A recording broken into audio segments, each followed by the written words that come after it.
Hey everybody, welcome back to Video Game SO. Today we're continuing a series on the MiSTer FPGA DE10 Nano project, more specifically in this instance, the work in progress Sega Saturn Core. And we're doing an end of year recap because it's been an absolutely spectacular year in the Sega Saturn FPGA Core development sphere, and it's been over 2 years since I've been talking about this core and its development. That's just wild.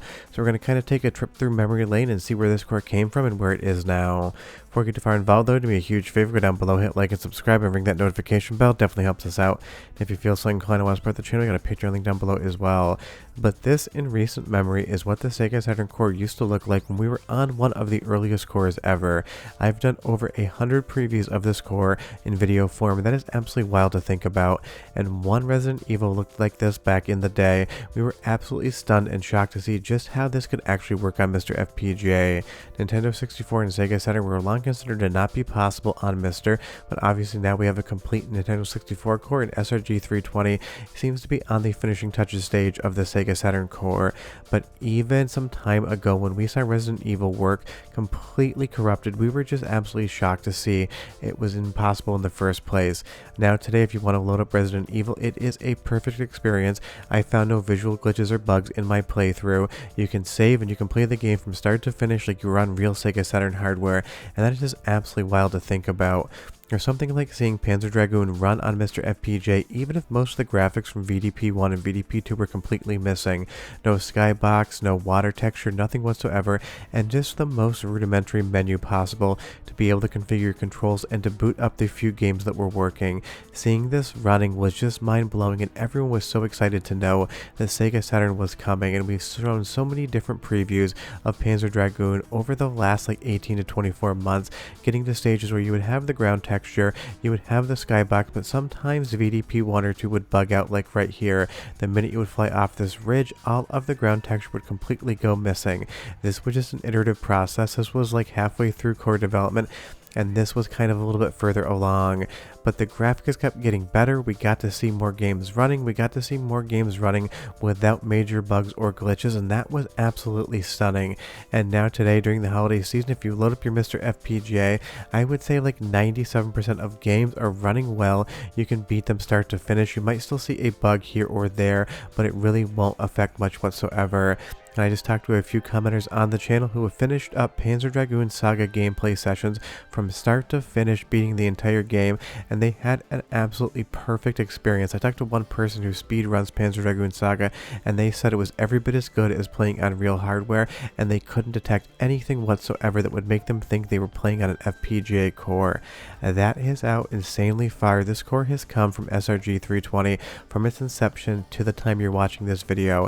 A speedrunner can pick up a game he knows like the back of his hand and play it and complete it like it was real hardware. That is obviously the goal. But this is again where it came from. Just a year ago, you wouldn't really be able to play Panzer Dragoon from start to finish. It would be glitchy, there would be freezing, there would be bugs. It was fun to explore the technology and how it was working at that point in time, but it wasn't really anything I would recommend anyone pick up and play.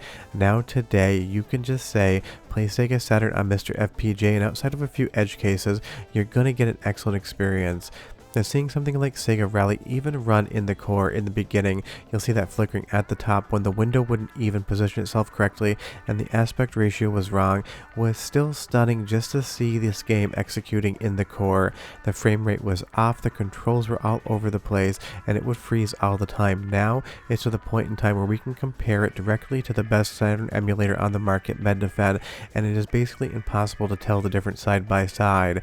And you can say the same thing with real Sega Saturn hardware, because I've run multiple comparisons and they basically seem one-to-one accurate at par with each other, and that is just such an accomplishment when it comes to something like Saturn, because it is very technically complicated hardware with 2 CPUs, VDP1 and 2, the sound chip, all of the RAM, and everything else that makes up the silicon.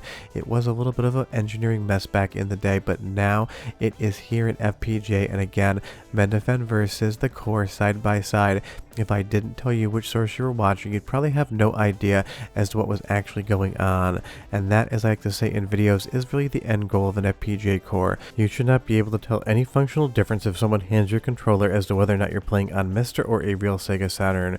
Or something like Die Hard Arcade, one of my favorite Sega Saturn games of all time, one of my favorite 3D beat 'em up games of all time, and one of my favorite arcade games of all time. Even when you would get polygonal stretching like this and the frame rate would absolutely tank, seeing Die Hard Arcade run on MiSTer FPGA in any form was just an exciting moment in time. Now today, if you load the game up, it looks absolutely flawless, and trust me, I played this game enough to know. I have it on Saturn, I have it on a Sega Titan video board. It's the type of game that I play at least once a year, and now when I just want to load it up and have a quick gameplay session, I'm throwing it on my MiSTer FPGA, so much so that I did my Christmas morning episode about Die Hard Arcade in part on the Core until I switched to MAME because I was running out of credits. It's been so much fun to watch Sega Saturn just evolve.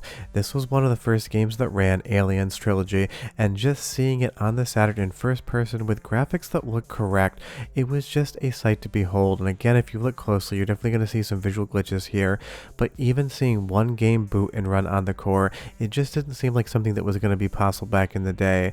Robert had PlayStation 1, and we thought maybe that would be the end of that generation of consoles, because the PlayStation 1 compared to the Saturn and Nintendo 64 was always a bit more streamlined of a hardware architecture, and it felt like that would work in MiSTer FPGA, and obviously it did. That's not to say that making the PlayStation 1 core was any easier than making any other core on MiSTer. They're all difficult in their own right, but it is so impressive that we have Sega Saturn running so well, because even seeing the 3D era in Sonic Jam about a year and a half ago, you would see that that was completely graphically corrupted. You had no ground texture, but just seeing a 3D Sonic run around a space on the Core, you didn't expect to see anything like that happening, yet you were seeing it right in front of your eyes.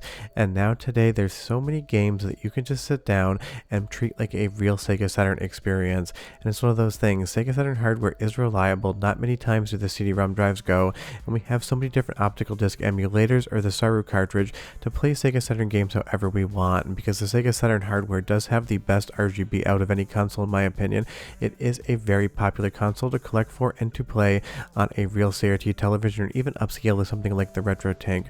But obviously with MiSTer FPGA, we get that same greatness, and you can just basically play it at your heart's content. Just turn on your MiSTer FPGA, load up the Core, load up a game, and you are playing whatever you want, because it is a completely seamless experience for most games. I played Castlevania Nocturne in the Moonlight, also known as Symphony of the Night obviously, and I played the Ultimate Fan Hack Edition that just recently came out, maybe spring this year. I played it from start to finish. I completed the entire game. I got a 200+% completion ratio, and I had absolutely no issues whatsoever. Not a single visual glitch, not a bug, nothing except a good time. And SRG 320's even added different deinterlacing options here at the end of the year. Bob and weave deinterlacing. We have deinterlacing going out of direct video mode for stuff like Retro Tank. All of the signals on the 480i games have been completely cleaned up, giving you the best possible visuals of something that is an interlaced game. Still never going to be as good as a 240p game, but it is one of those things. We have come so far just in the video signal alone on something like MiSTer FPGA, and that allows you to play games like Bug, a game that I always tell people they should play, basically seamlessly on the MiSTer FPGA Core. And I would say 2024 has probably been the biggest year for Saturn so far. Obviously we're getting cores back in 2022 and they were impressive, but in 2024 it really feels like the Core matured to the point where you could almost replace your Sega Saturn with it. But of course it is still in active development, so not every single game is perfect, and I'm guessing you're probably going to still see at least half a year of active development into 2025 before this Core is complete and able to be released on update all, and SRG 320 can move on to whatever he wants to make next, and that may be nothing at all. I'm sure he deserves a break. But even back in 2022, this is August 10th to September 30th, 2022, we were talking about the differences between cores. That is how long I have been previewing the Sega Saturn Core, and it has been some of the most fun I've had on the channel, MiSTer FPGA related, because honestly, seeing these corrupted stairs back in 2022 felt like a new Core was coming, and we knew it was going to be exciting. Now today you can load the Core up and play basically anything with no issues whatsoever. Sure, there's still a few lingering bugs. A few games can still exhibit some freezing like you see here, at least back in a previous Core, but we just were accepting of it, and we were so excited to see it. And that's the reality of the MiSTer FPGA Sega Saturn Core in 2024. It has gone from a Core that definitely had issues but was awesome, and I wouldn't have recommended over a Sega Saturn, not a knock against the development, it's just how long it takes, to a Core that you can sit down this holiday season, play, enjoy, and just treat like a real Sega Saturn. But we're done. Hope you enjoyed this year in review of the Sega Saturn Core, and I'll see you guys next time. Bye bye.